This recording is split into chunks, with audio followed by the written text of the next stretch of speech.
So hey there, let's make your resume ready for the top CA firms for your articleship. So in this video, I'll tell you that how you can make your resume ready for the top firms for your CA articleship.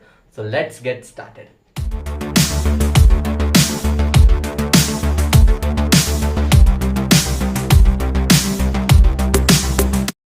The resume I made got selected in 2 Big 4s and 1 top 6 firm. Talking about Big 4, then in Deloitte and EY, my resume got shortlisted, and in Big 6, in BDO, my resume got shortlisted. So this was the story of my resume where it got shortlisted, and I would like to tell you some basic points before starting the video, that your resume should be of 1 page only. More than 1 page of resume is not acceptable at all. So you should make your resume in 1 page only. Next is that you should not add any photograph to your resume, because the industry in which we are applying requires the professionalism, and the professionalism for the resume part is that you should not stick your photograph over there. So this is the industry practice which is followed, and it shows your professionalism towards your articleship, towards the position you are applying for. So we do not stick any photograph. Okay, we do not stick any photograph on resume. That you have to keep in your mind. Fonts which we will be using in our resume should be professional. No fancy fonts are allowed. The theme of the resume, the colors, the formatting you will use should look professional. The theme of the resume should neither look fancy nor weird. Okay, you have to make it professional.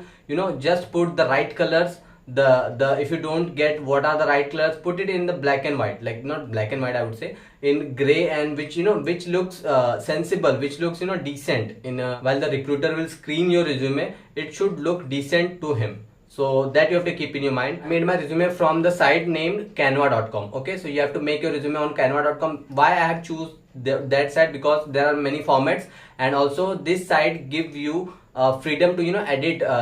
This sites give you full freedom to edit, and it is free as well. So you can make your resume, and you can download it free without any watermark or something. So that's why I used, and the font which I used was named as Roboto, ROBOTO. Okay, so that was the font, because many of you were asking me the font name, like which font you use and how you edited, from where you got this resume, how you made. So first of all, I will make you clear that my resume is not a ready-made format. I made a format at my own. I customized it, and after screening many of the resume of CA articles, what they consider, what they don't consider, and after getting it reviewed, after preparing a first cut of my resume, I got reviewed it, and then I customized it according to my my experience, the seniors shared with me, the resume which I saw of other people. So accordingly I customized it. There is no ready-made format of this kind of resume on Canva, so I made it customized, and you have to see it,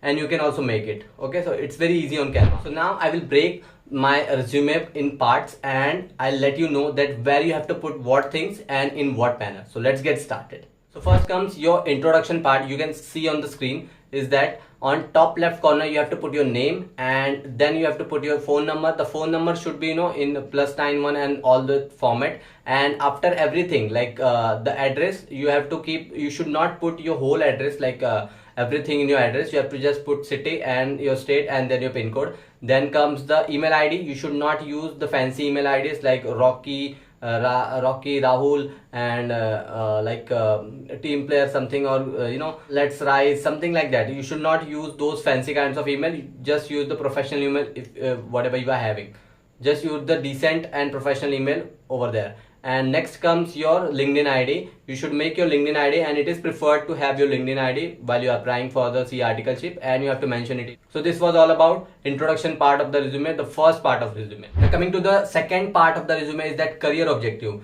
So the career objective is like a very controversial part, I would say, because when I got reviewed my resume over 50+ people on LinkedIn and in person, and my friends and all, many of them were having a view that you should not put that career objective on resume, because you are just entering into the corporate world. Then what do you know, what expectations you are having? So but those kind of things. But what I thought is that I should put that career objective, because in my opinion I felt that it is right to put and to show some lines from your side, that why you are applying for this CA articleship position. So I feel that you should keep the career objective part, but it's your call at your end. like you have to put or not. So that's the thing about the career objective. The third part, the qualifications part, the results from your 10th board to CA Inter. Like you have to describe it in that way that you are showing that you are depicting your best self. Okay, so in that way you have to put, and you can see the format. You have to follow this square format only. You should not go for that line by line thing. Okay, you have to follow this because this is the best way to present.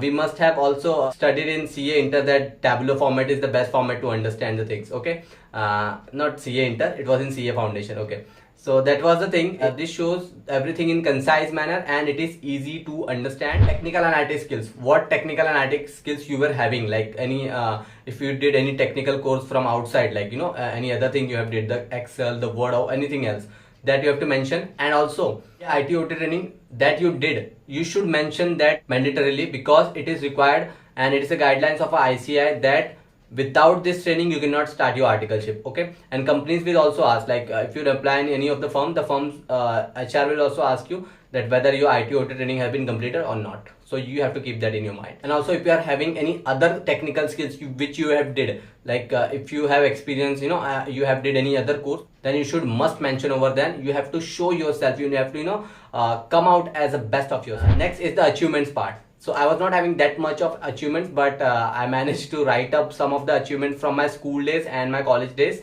and in degree college as well I did something. So that was the thing. If you are good in extracurricular activities, then this gives you an edge. This gives you an edge to show yourself, to showcase your skills, so showcase your achievements, like what you have achieved till date in your life, and you can mention that and get that edge over other aspirants.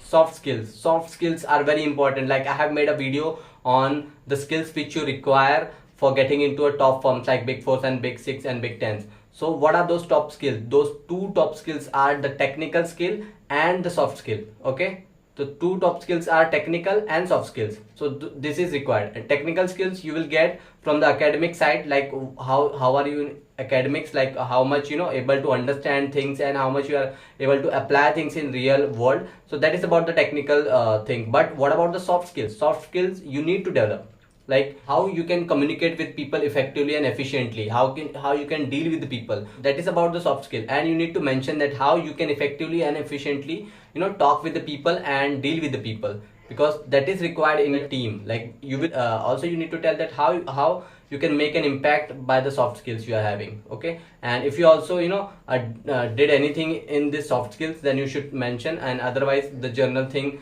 which you feel that you are having edge on this thing, then you should mention that.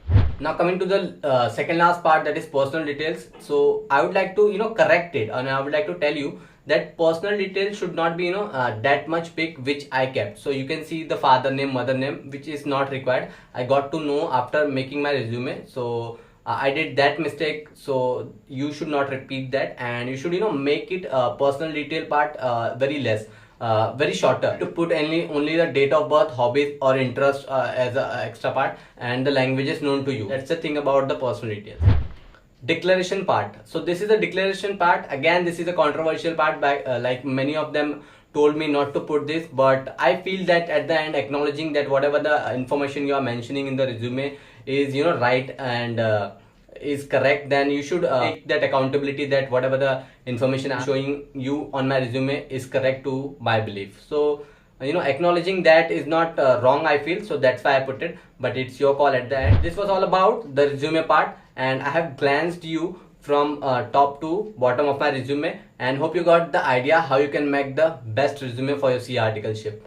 It is not guaranteed, it just gives you an edge over other person, like you are having the best resume in your hand to show to the recruiter. And the next is that you should make your resume in your unique way. Okay, this was the resume which I showed was not exhaustive one. Like this is not the end limit. You can make it in your own way, just keeping things in your mind that it should look professional and decent. So you can make it in your own way as well. Like there's no any restriction on it. So you can make it in your own way. Maybe you can make the better than this. Okay, so that's the thing. Last, the most important thing, never lie on your resume, because you may get caught, and if you will get caught, then there will be no chance of getting into that firm. So you should never lie on your resume, and you will not even get to know that whether they have caught me or not. So that's the thing, you should never lie on your resume and just show the genuine things which you have did in your life. So hope you guys have found this video useful, and this resume for your CA Articleship resume, I have also attached my resume PDF in the description and the comment section of this video, so you can check that out and you can refer that for preparing your own CA Articleship resume for getting into top firms. It is not guaranteed, but it will surely give you an edge to get shortlisted in those top firms, the desired firms, your dream firms. Okay, so you have to check that out and take the reference, and you have to make it ready. And also, if you guys want video on interview questions, like how to prepare for the CA Articleship interview for the top firms, then you have to do one thing only one thing you have to do is that comment down below in this video interview questions. The more comments will be there, the sooner I'll upload the video. And plus thing is that I'll give you the interview questions PDF, where I have included the interview question for CA Articleship students for every domain, like internal audit, statutory audit, and tax as well, and other general questions for HR round. So if you guys want that video, then do comment down below in this video interview question, and I'll upload it as soon as possible. With that, I'm signing off. Thank you so much for watching this video. See you all in the next video of interview questions. If you'll do comment down below in this video. Okay, so see you all in the next video. So till then, keep learning, keep growing, and keep studying as well, because ICA have introduced the new scheme from May 24. So, and even I have to study. So bye bye. See you all in the next video.